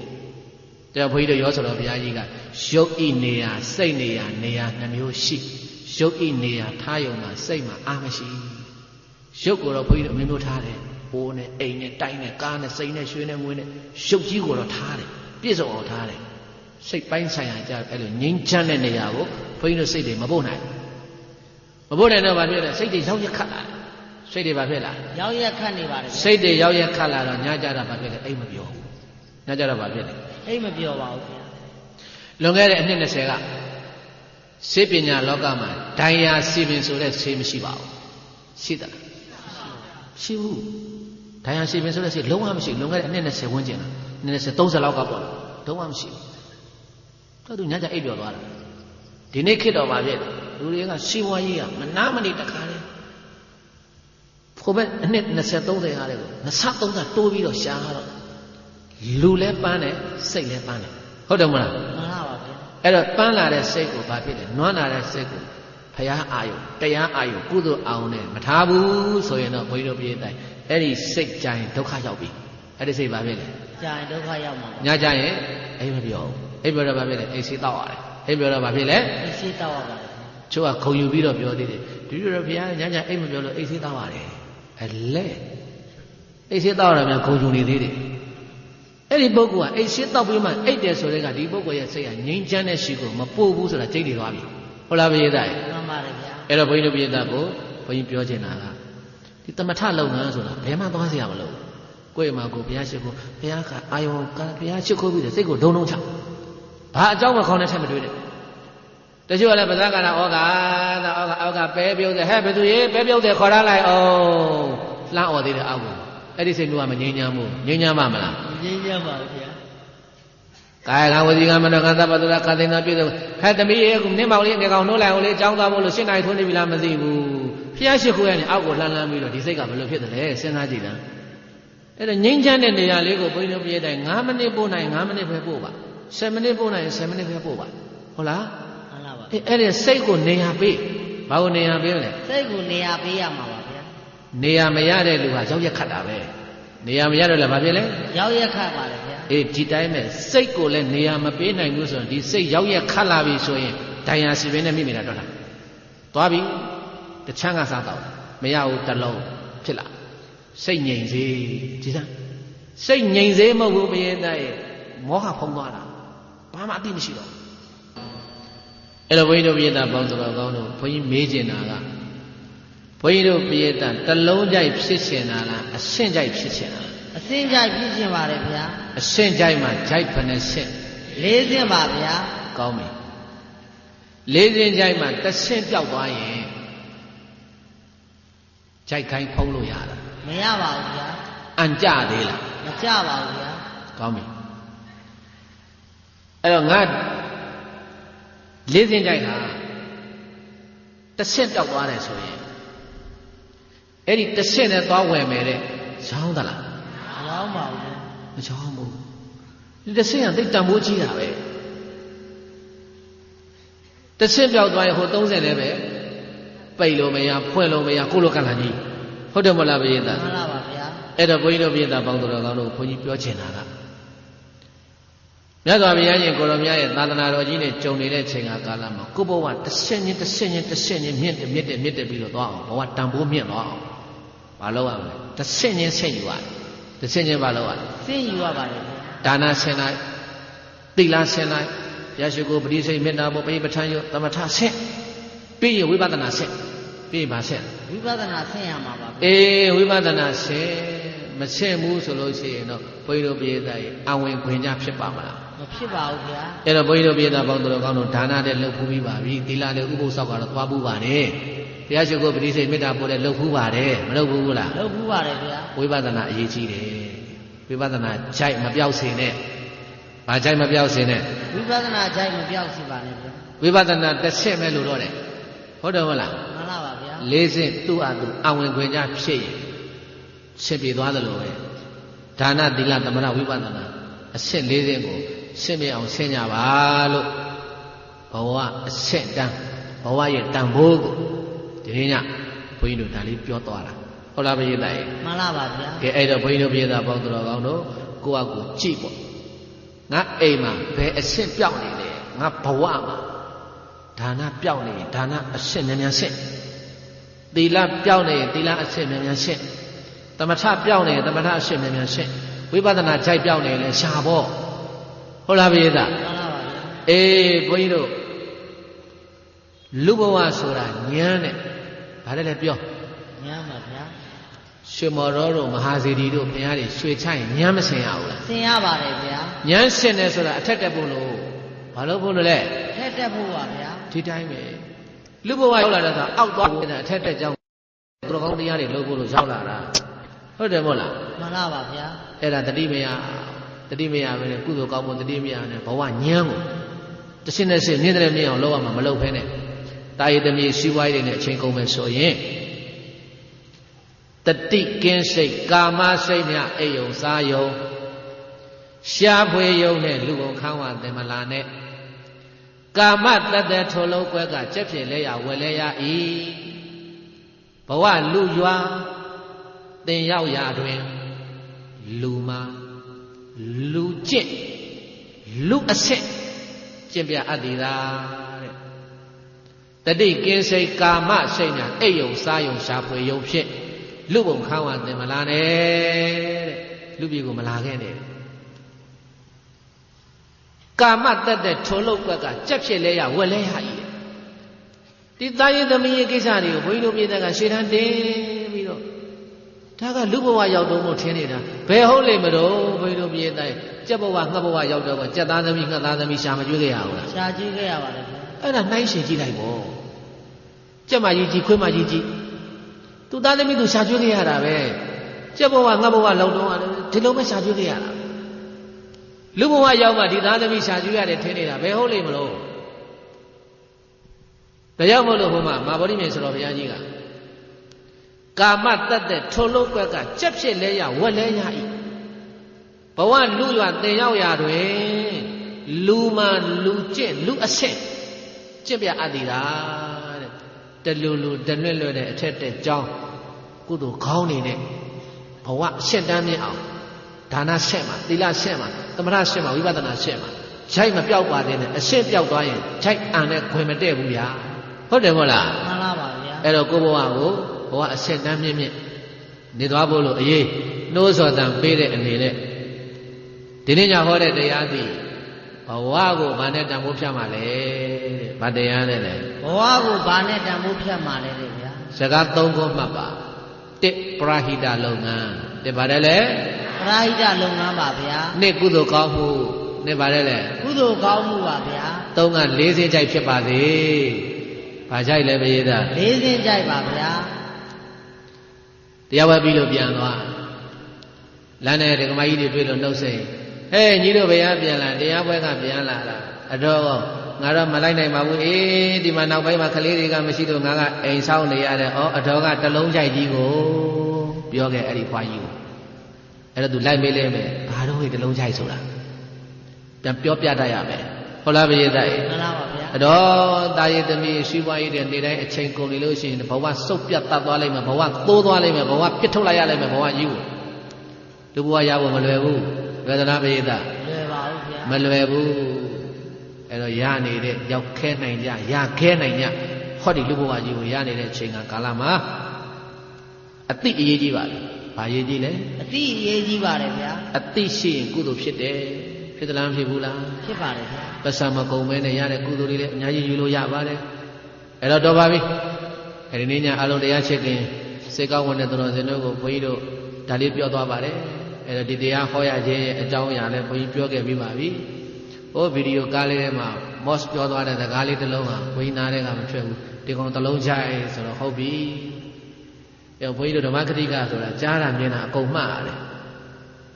လောကကြီးဟာကိုယ့်ရဲ့ဆရာတဲ့ဗါတယ်လဲပြည့်တာလောကကြီးကကိုယ့်ရဲ့ဆရာပါဗျာလောကထဲမှာမြင်တာကြားတာမှန်တယ်များကိုယ်ဆရာတင်လို့ရတယ်ရသလားမရဘူးလားရပါတယ်ဗျာအေးအဲ့တော့ဘုန်းကြီးခုကြားခဲ့တဲ့စကားလေးတစ်လုံးကိုယူပြီးတော့မူတည်ပြီးတော့ဉာဏ်ညာဟောသွားတဲ့တရားသည်ဘဝကိုဘာနဲ့တန်ဖိုးဖြတ်မှာလဲဘာတရားလဲဘဝကိုဘာနဲ့တန်ဖိုးဖြတ်မှာလဲပါဗျာအေးကိုဘဝတန်ဖိုးအရှင်းရှိမရှိဆိုတာကတော့ကိုအတိဆုံးပါပဲဟုတ်တယ်မဟုတ်လားမှန်လားပါဗျာအဲ့ဒါဘဝတန်ဖိုးအရှင်းမြင်လို့ရှိလို့ရှိရင်ဘုန်းကြီးတို့ပြည်သက်ပေါင်းတော်ကောင်းတို့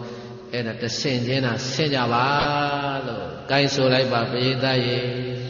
တဆင့်ချင်းသာတဆင့်ချင်းသာဆင်သွားပါဆင်သွားပါရောက်မှနိဗ္ဗာန်ပါ